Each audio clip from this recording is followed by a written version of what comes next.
that's exactly who I see. So I'm really struggling with how to bring value to you guys today. So I'm going to do my best, and I think that maybe I'll start with giving you guys a little bit of a background about who I am.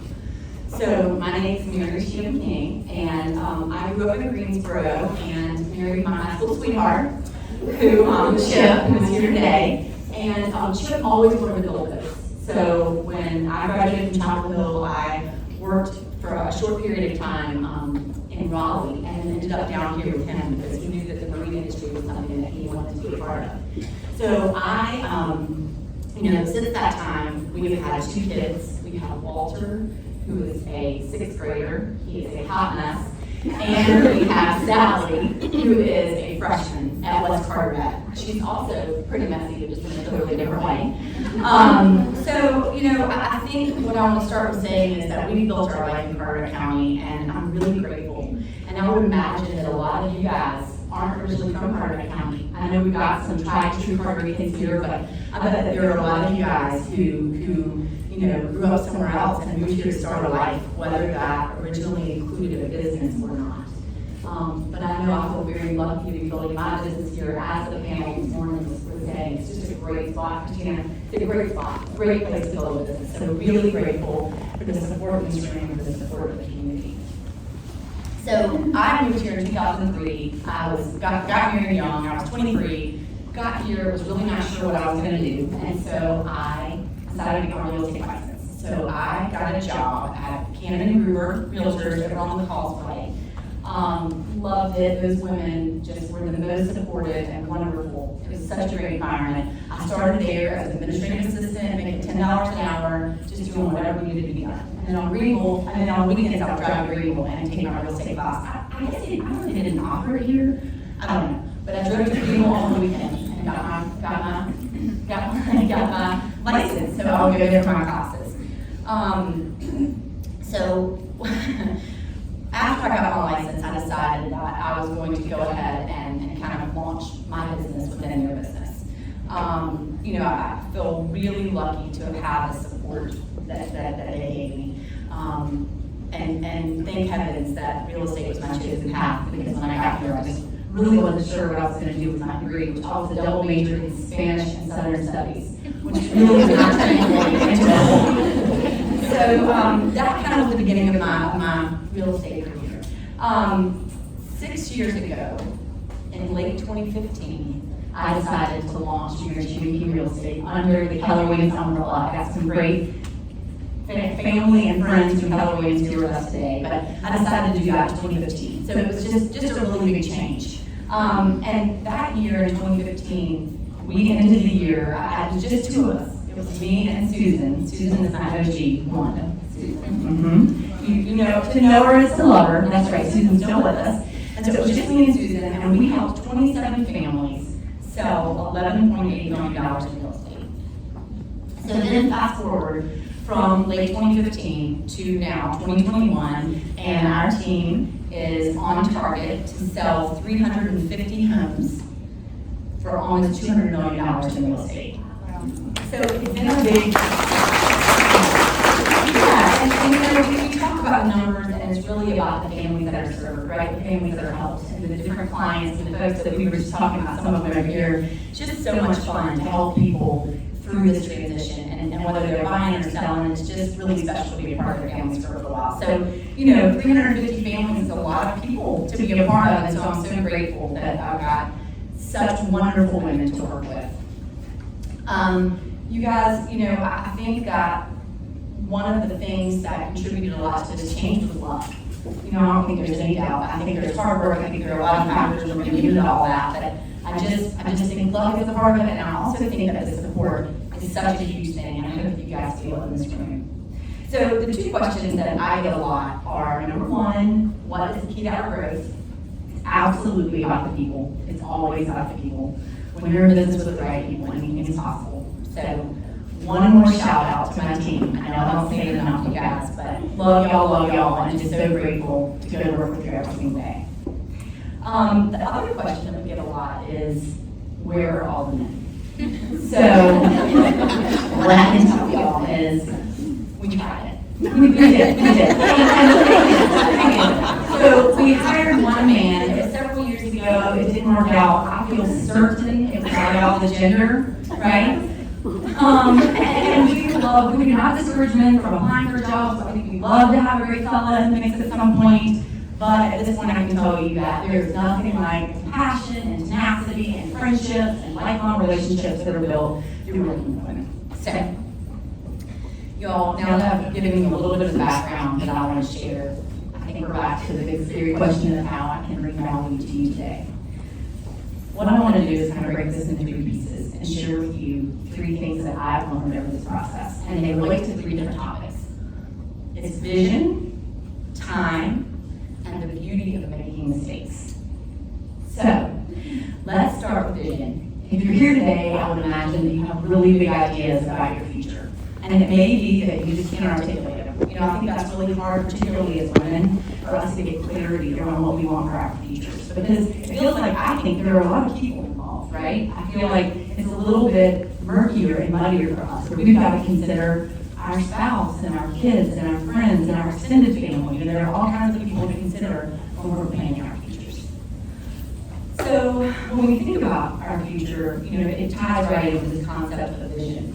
And I think that the easiest thing to do, one of the things that felt really empowering for me was to break it down in this exercise that I have for us to do together today. So what I want to ask you first is thinking about how when you wake up in the morning, what is your energy and what's the first thing that you think about? Guys, who here can tell me what's the first thing you think about when you wake up in the morning? Coffee. Okay. Coffee, yeah. And then I don't know about y'all, but it's what I have to do today. Yeah, it's your to-do list, right? It's what do I have to do today? And so what I want to talk about today is that instead you can decide how you want to feel. Just that shift is so huge. So guys, if you will look at, I'm going to put it up on the screen as well, but we gave you guys a handout, and this is called the state meter. Okay, so let's do this together. So what I want you guys to do is take a minute and look at this document in your hand. And what you'll notice about it is along the bottom, it runs from suffering to blessed. And then along the side, it runs from calm to charged. So what you end up with is 4 separate quadrants, okay? And what you have is you've got basically it's the intensity of the feeling along the left, right? And then whether it's a suffering state or a state of gratitude along the bottom. So here's what I want you to do. I want you right now to get your pen out, or if you want to use your noggins, whatever you want to do. I want you to determine where are you right now. So you can pick 4 or 5 different states and circle where are you right now.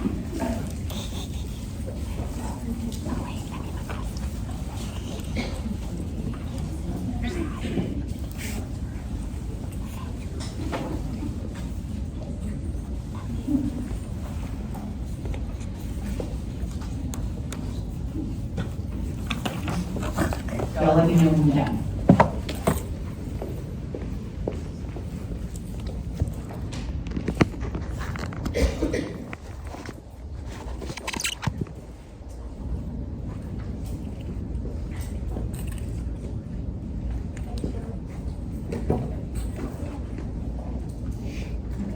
Is everybody good?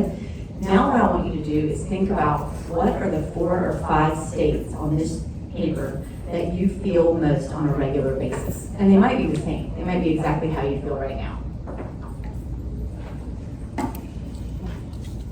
So if you want to indicate the 4 or 5 you feel on most on a regular basis, you could do a star for those if you circle the others, whatever works, just so you can easily identify what are the 5 states that you feel most on a regular basis.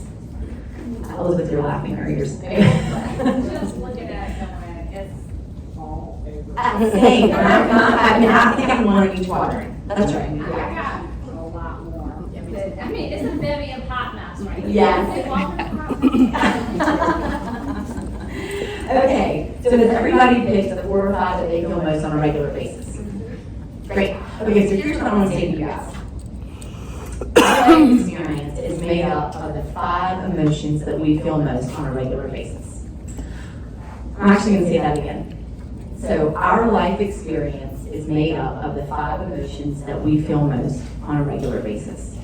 So now look down at the 5 emotions that you have said, or the 5 that you feel most on a regular basis. Are you happy with them? I mean, is that how you guys want to feel? Good. I see some people nodding their heads. That's amazing. When I looked at mine, I'll be honest, I was not. If I was being honest, not about how I would love to feel on a regular basis, but how I really felt on a regular basis when I did this exercise, I really didn't love it. Like, it wasn't what I would hope for my spouse or my kids. It wasn't, what I would hope for my best friend. So, what I would say to you guys is that now you have a chance to change them. So what I want to ask you guys to do is take just a minute and now choose the 5 that you want to feel most on a regular basis. So pick your 5 emotions. If you know that the 5 emotions that you feel most on a regular basis is the way that you experience the world, it's your life experience, what do you want that to be?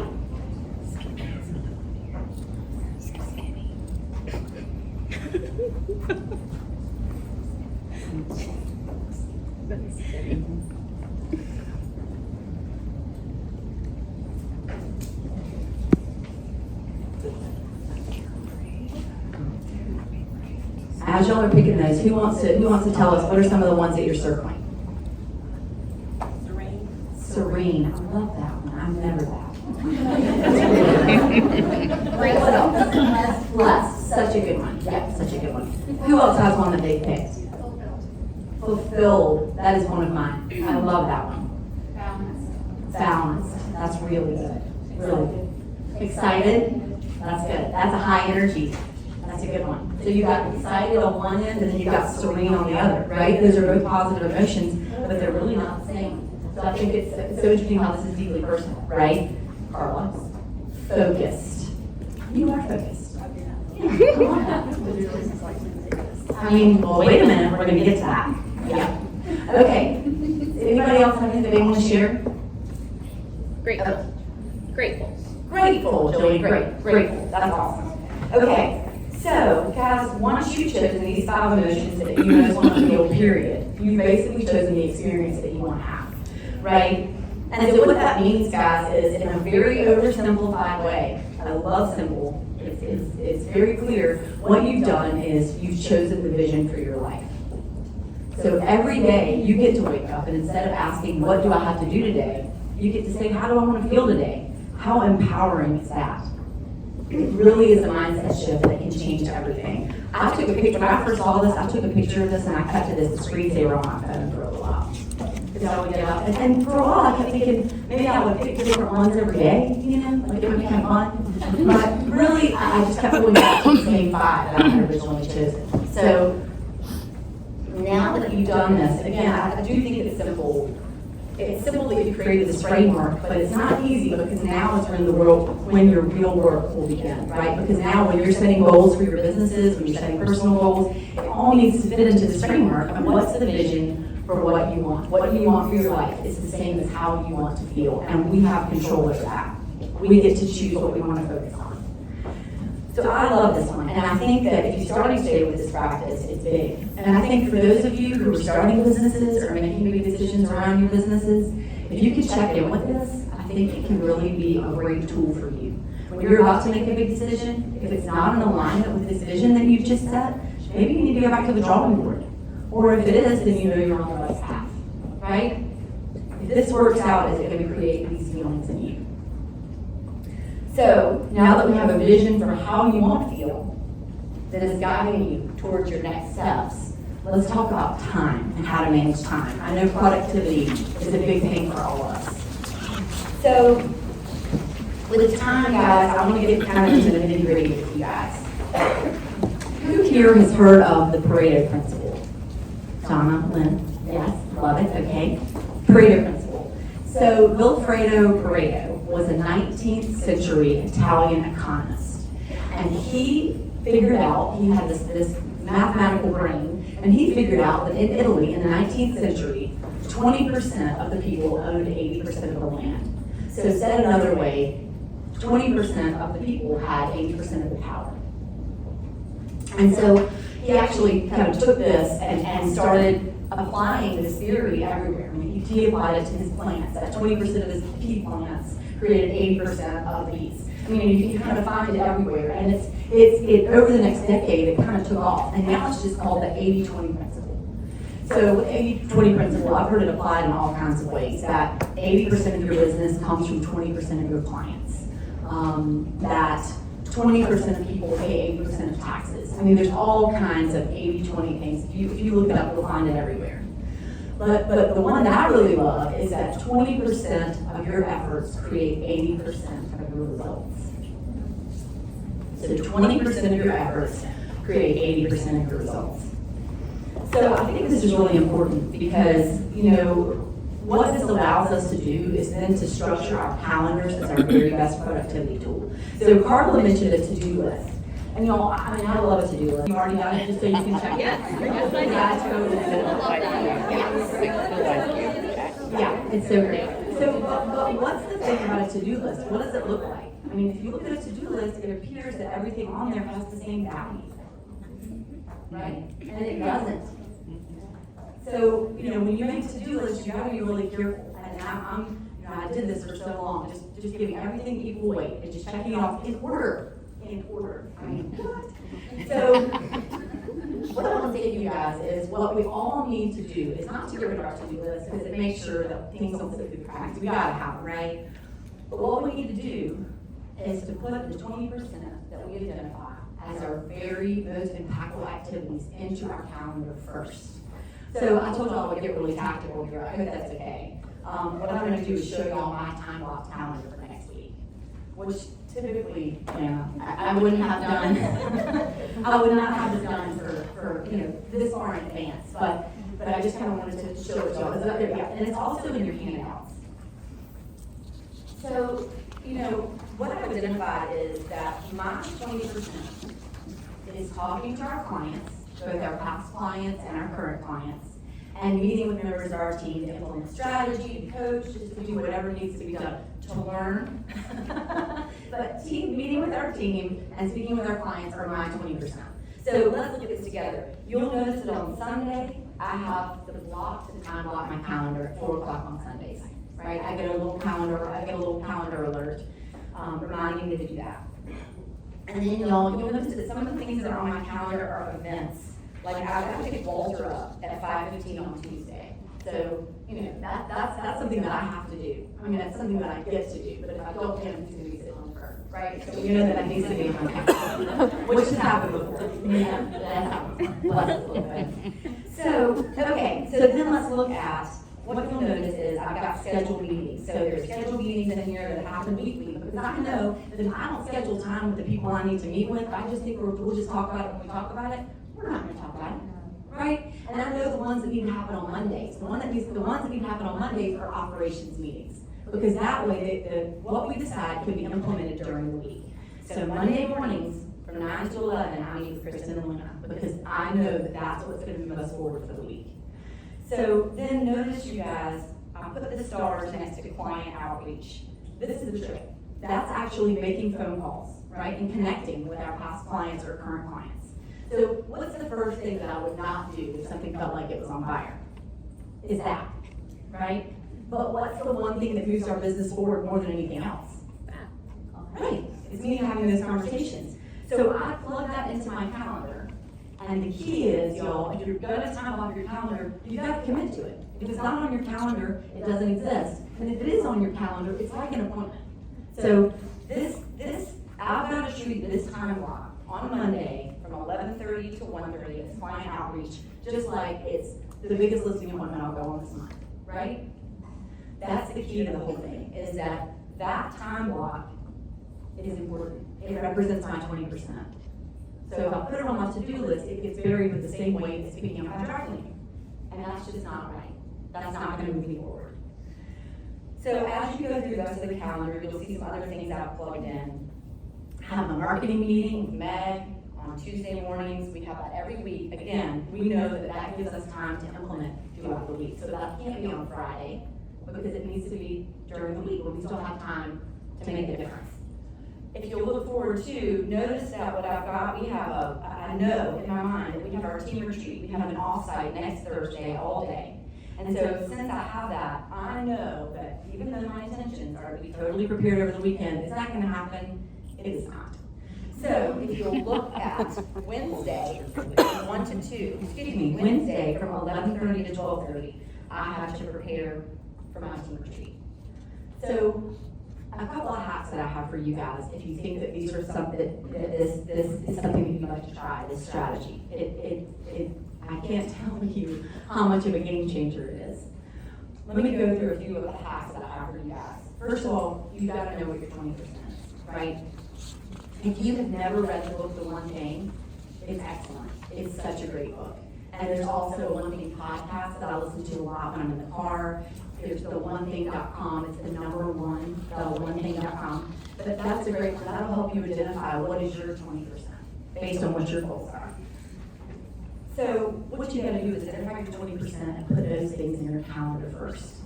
Then you've gotta match the time blocks for your energy. Who here is a morning person? Me too. Okay, I know Carl. So me too, but I mean, you know, some people really come alive at night, right? Great, figure out when you have the most energy and put the things that are your most likely not to do's, right? During that time. What I mean by that is like that client outreach. That's something that I have to focus. That comes from my own force of will, right? Lana and Kristen are gonna be in my office at 9 o'clock on Monday morning. I'm meeting with them. I'm not getting out of that one, right? But the client outreach piece, I need to figure out when I can do that when I have the most energy. So I can't put that at 4 o'clock p.m. I'm a zombie, right? So one of the stories that I want to tell you guys that highlights that point, this is actually a story from The One Thing, but I love it. I think it's because I love snacks. I love to eat.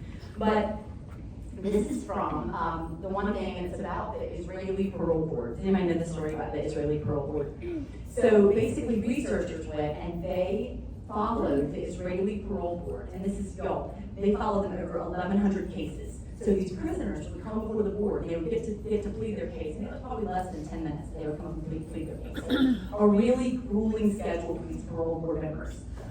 And what they found is that the parole board schedule was the same every day. They came in the morning, they had a late morning snack, and then they had a late lunch. What they found was, over 1,100 cases, the chances of a prisoner being paroled right after they first arrived in the morning, right after their snack, or right after their lunch, that particular prisoner had a 65% chance of being paroled. What about the ones who came right before the next break? 0. I mean, y'all, we're gonna put the graph, I was texting with Meg about it this morning, we're gonna put the graph in our blog that we'll send to you guys, but it just shows just a line straight down, because you're done. You don't have any energy, right? So I think that's such a huge point about your calendar, that's something you might not think about, that you've got to make sure that you plan for when you have the energy that you need. Does anybody have any questions about time blocking and time block calendar? Does anybody do this? Great. And do you guys find that it works? Yeah. Such a great hack. You do it too, Debbie? Yeah. It's such a good one. So the last few hacks I have for you guys are, you gotta plan ahead. You can't fill in your time blocks the morning of. It doesn't work. You gotta plan ahead. So if you wake up in the morning, you can look and see exactly what you have to do that day. Also, do not plan for the whole week. This is important. On Sundays, I plan for Monday, Tuesday, and Wednesday. Because by the time Thursday rolls around, it's just like if you meal prep. By the time Thursday rolls around, you do not want to eat what you thought you were going to eat on Sunday. Right? I mean, you don't. So what you gotta do is plan only Monday, Tuesday, and Wednesday. And then on Wednesday afternoons, you can go ahead and finalize your calendar for Thursday and Friday. Slide in your appointments and things where you know you've gotta be there for Thursday and Friday, but you've gotta finalize it on Wednesday. Also, on the last few minutes of each day, look at your calendar for the next day and realize, evaluate it. Is everything in place? Are you ready for your meetings? Can you wake up feeling like you are ready to succeed? Buffer and white space are really big. So if you stack the time blocks up against each other and don't leave time to transition, it won't work. Because if you do that, then it doesn't leave any room for fires. I mean, who has fires in their business, right? Right. And it also doesn't leave any room for fun surprises, right? So I would really recommend making sure that you've got those buffer spaces. And then finally, y'all, this is a process. It's not an event, right? It's not an execution. It's not something that you're just gonna nail the first time. It's like meditation. I don't know. I try. I don't try as hard as I think I do, but I do try. And I know that just a little bit makes a big difference. Yoga, meditation, time blocking your calendar. These are all things that if you can get on that path, even a little bit makes a difference. So don't beat yourself up. I use time block, and on Monday if I got off, I would just say, forget it. I'm done. So I really recommend that you guys stick with it. It'll make a big difference.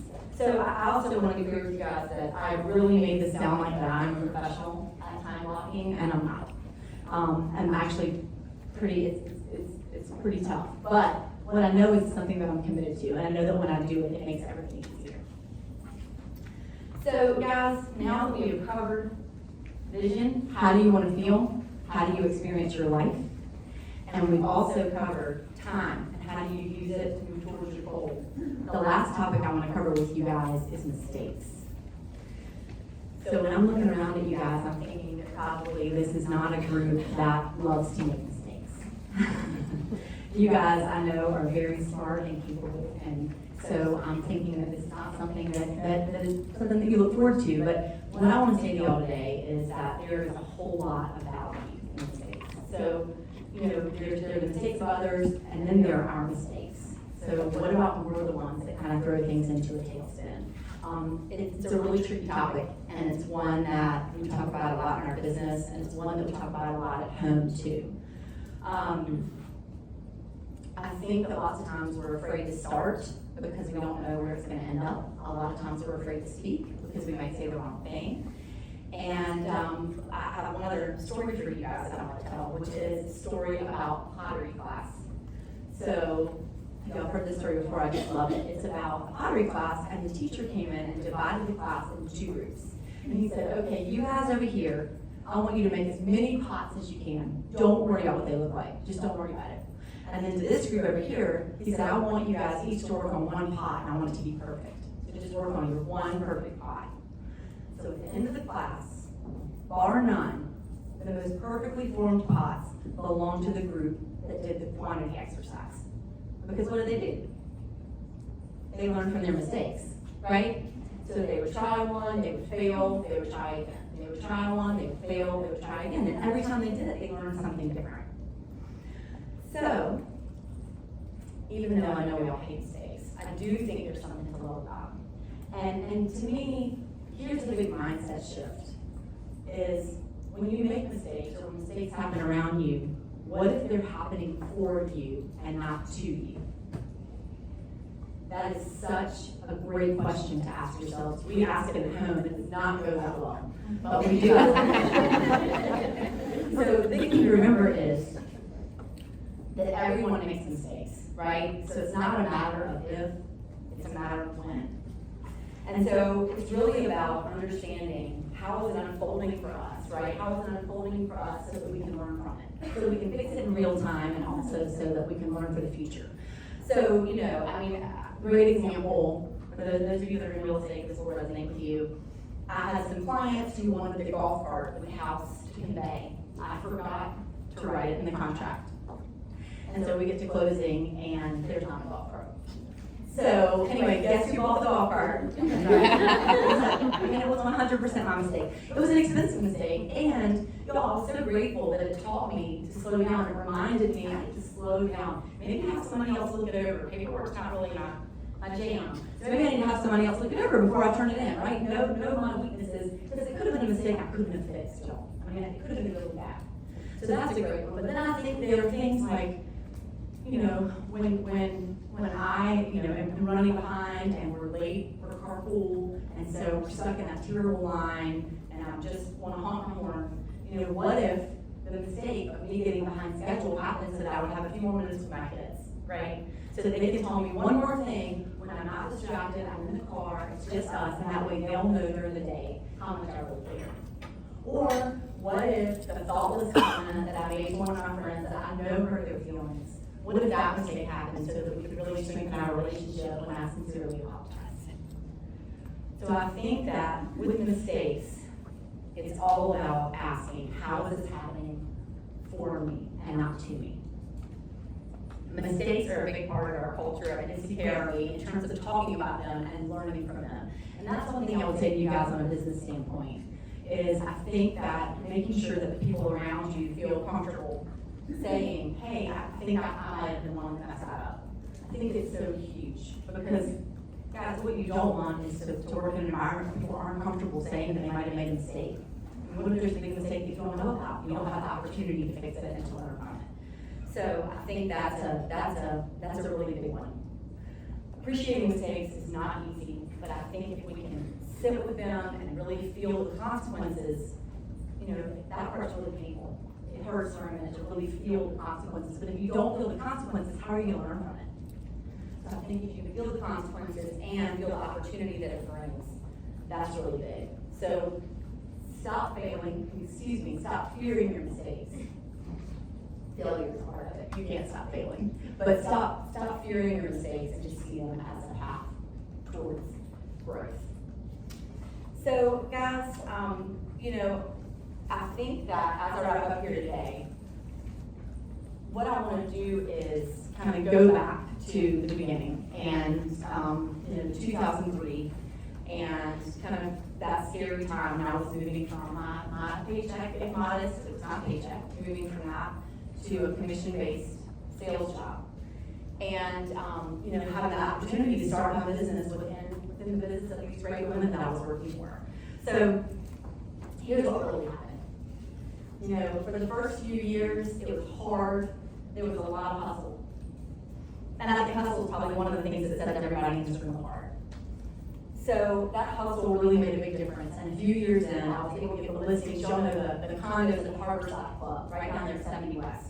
That was kind of my first big break. That was a really great listing that I got.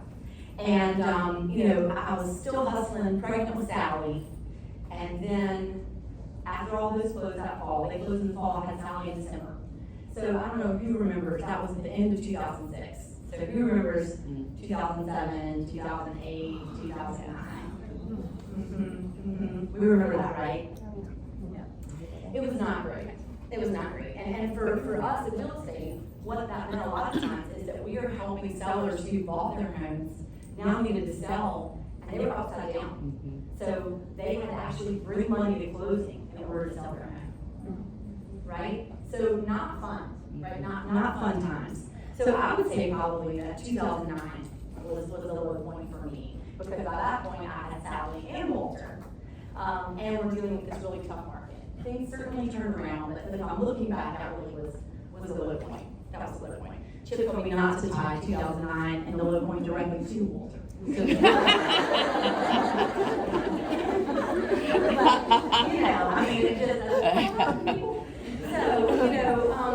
it just, during 2009, and looking back on that, we had 11, it's just me, I had 11 closings that year.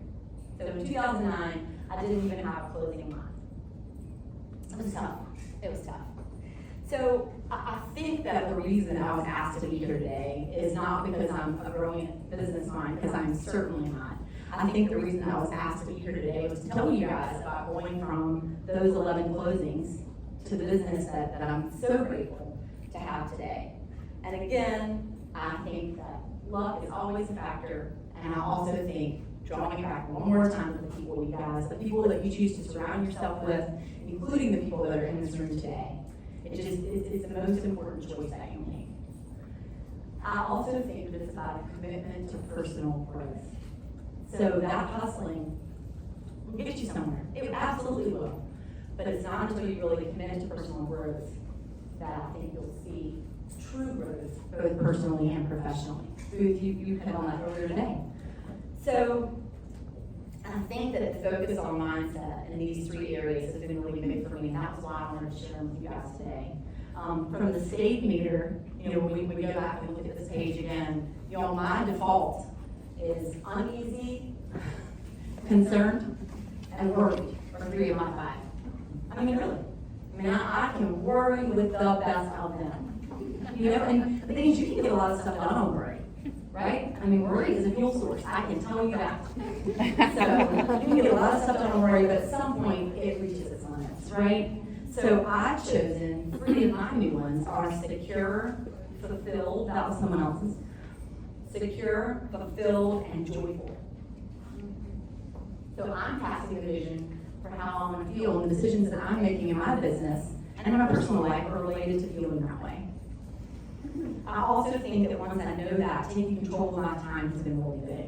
And again, y'all, I mean, I had Meg put on your handout, work in progress, because I didn't want, I didn't want to make it seem like that they know the truth. But I think understanding that you have that ability, you have that option to take control of your time. Identify what your 20% is. Use the 20% to get your 80% results, right? It becomes so much easier when you understand the weight of the actions that you take and how to plug them into your calendar when you have limited energy. And then finally, I think that reevaluating your relationship with mistakes is huge. Because again, we are all going to make them. It's just a matter of how can we set ourselves up to say, how's this happening for me? And when you do that, it reframes everything. Right? What is that saying? It's I am your winner, I learn. Right? I mean, that's it. So I think the thing I want to leave you guys with is that committing to your personal growth, which you clearly rock at because you're here, is really the key to business success. Because, your business grows to the extent that you do. So I'm just really grateful to be here with y'all today, and I really appreciate the opportunity to share these few little things with y'all. I hope that maybe they'll help. And I'm thrilled to have the opportunity to learn from each of you guys who presented already today. I've certainly learned a lot. Thank you, Michelle, for putting this on.